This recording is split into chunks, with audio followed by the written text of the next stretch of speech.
How to delete stickers on Snapchat. What is up everyone, welcome back to the channel. In today's quick tutorial, I'll be showing you guys how you can easily delete your custom stickers on Snapchat. But before we get started, don't forget to hit the like button down below and subscribe to the channel. Now let us jump right in. The first thing you do is open up your Snapchat.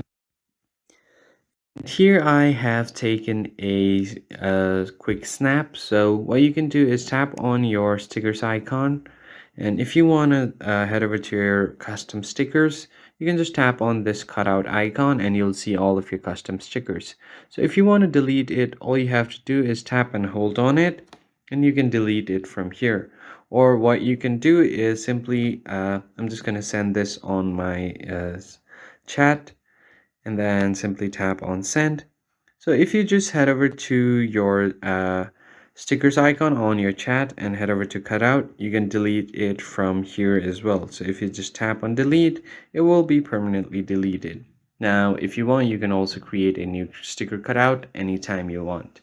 And it's as easy as that.